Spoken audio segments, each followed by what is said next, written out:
Hi, I'm Clever Ghoul, but you can call me Nikki. Welcome back to the channel. This week, we're doing a craft that I've been wanting to do for a really long time, but I kind of forgot about. As I was watching Bridgerton recently, I was looking at the Bridgerton residence with all the wisteria hanging off of it, a lot of which are fake because wisteria don't bloom that long and they shoot that show over 9 months, and some scenes you can really tell that those are silk flowers. But I digress. As I was watching it, I started to think about hanging flowers and garlands, and then I thought about last Christmas season where that hack went viral with the tension rod and draping a garland over it, and I thought to myself, I think I can do this and make it spooky. In fact, I want to make a dark, moody, gardeny sort of hanging garland. And so when I went to Dollar Tree the other week and I saw that they had some of the Halloween florals out already, I knew it was time to do this project. While I did get some florals from Dollar Tree, I also supplemented with florals from Michael's and from Amazon, which I'll talk about when I get into materials. But really, this is an easy craft that won't break the bank but has a lot of impact. So with all that being said, let's get into it. Before starting, you're going to need to take a measuring tape and measure out your doorway or whatever space you're using to put this tension rod, and then you're gonna have to find a tension rod that fits that space. I've had my tension rod for years. I got it at a dollar store. I'm sure you can find one somewhere locally near you, or you can always order one online. Now, once you have your tension rod, head over to the Dollar Tree and get a few essentials. First, you're gonna need a pool noodle. Now, when selecting your pool noodle, my Dollar Tree only had lime green ones. I would really suggest getting a blue or a purple or a dark color if you're gonna spray paint this like I am, because if you have a darker base to start in, it's less obvious when the paint flakes off and some chunks of that noodle come through. I also got some specific foliage here at Dollar Tree. I got 2 varieties of fake flowers, including these burgundy hanging flowers that they called dripping blossoms. And then I got 2 of these amaranthus, one in this burgundy and one in this purpley lilac color. I'm really sorry about the noise today. I don't know what's going on, but there's like helicopters and gardening and the trash truck. Once I picked up everything from the Dollar Tree, I headed over to my local Michael's and I got 2 of these green ficus bunches. I also got these black-red eucalyptus sprigs, and then I also picked up a can of flat black Garland spray paint. Now I want to make a note here. I'm using the spray paint on both the florals and on the noodle, and while I do recommend this paint, you don't have to get this exact spray paint. However, if you're also spray painting your noodle and following along, you do want to get a water-based or latex-based spray paint, because otherwise it will eat through your noodle and dissolve it. Pro tip, I ordered this 2-pack of these eucalyptus vines from Amazon. I have the link in the description below, and it is an affiliate link, so I do earn commission from it. You're also going to need an X-Acto knife, some 24 gauge wire and wire cutters, and a hot glue gun.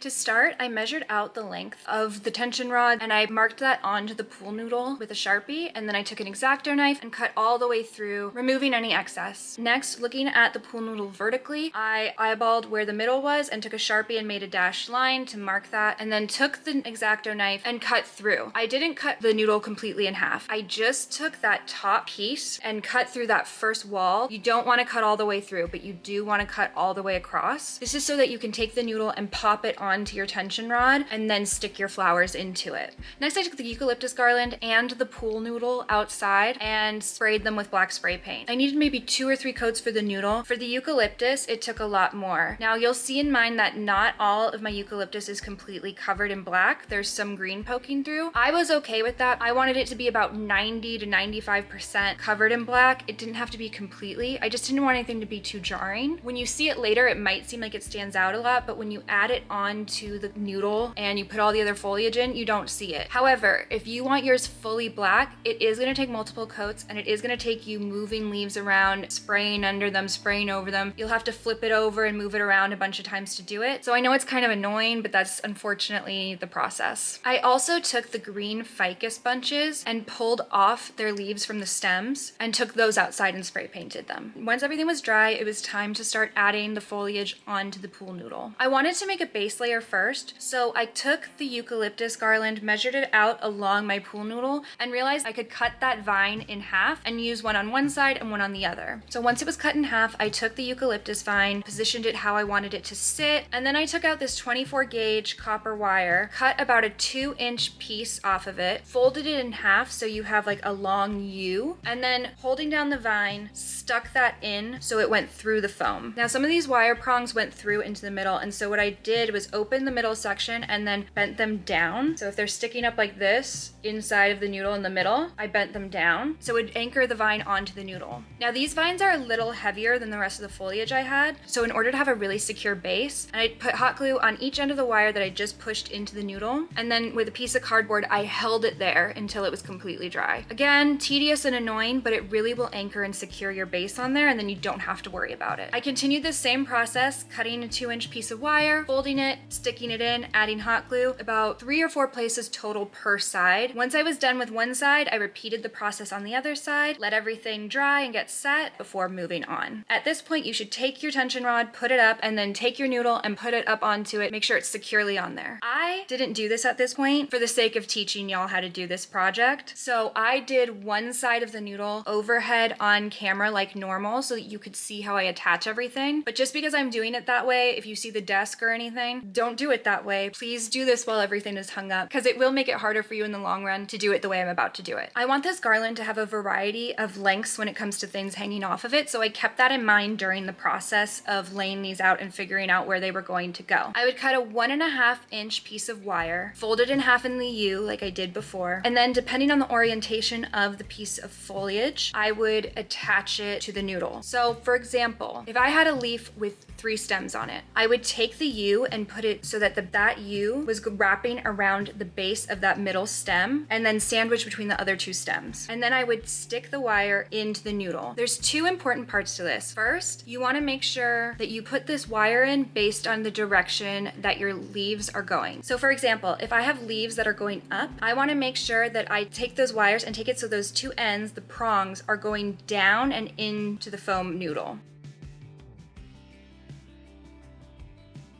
If you have them going up and the direction's going up, it might just fall out. Basically, you want these hooks to act as an anchor, and you want to place them so that they're going in through the thickness of the noodle, but not all the way through into the center. You want to place them through, down into the wall itself. Then I just went around and continued to add in those black ficus pieces all on one side, making sure to balance it out visually how I wanted it to look, having some longer pieces in some areas, having some shorter pieces in some areas, and also paying attention to the orientation if they're going kind of downward or upward, just so I get the balance and feel that I want compositionally. Next, I moved on to the dripping blossom. Now these are great because the entire line of blossoms can just be pulled off of the main stem and you have 5 flowers ready to go. Again, I use the same technique that I just outlined for you, using the wires, sticking them in, and placing them where I wanted them to hang. I have some going over the top, some hanging down at the sides. Also paying attention to color here and seeing how I wanted to balance this all out. From here, I decided to place the amaranthus. Now these don't pop off like the other flowers might, so I took my wire cutters and cut anywhere from 1 inch to 2 inches from the stem, so it had a long stem piece sticking out, and then just took that stem and stuck it directly through the noodle. Worked perfectly. You don't need any wire or additional help here. It will just stay secure once you push it in. You can also do the same with these small black eucalyptus sprigs. I just took the wire cutters, cut so that there was a piece of the stem, and just stuck them in where I felt they needed to go. I did most of these off camera though, so you'll see them in the final result. So now that mine is all hung up and all the florals are where I wanted them to be, it's time for the reveal.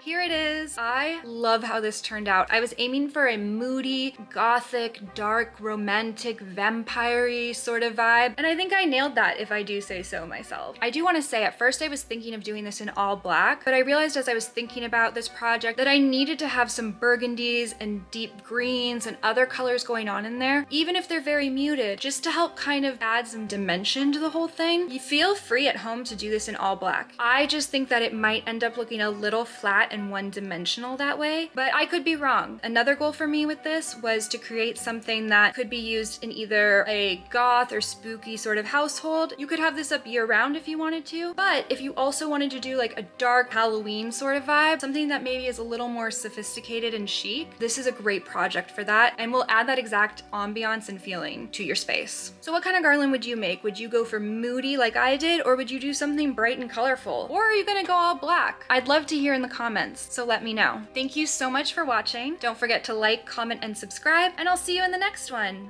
Bye!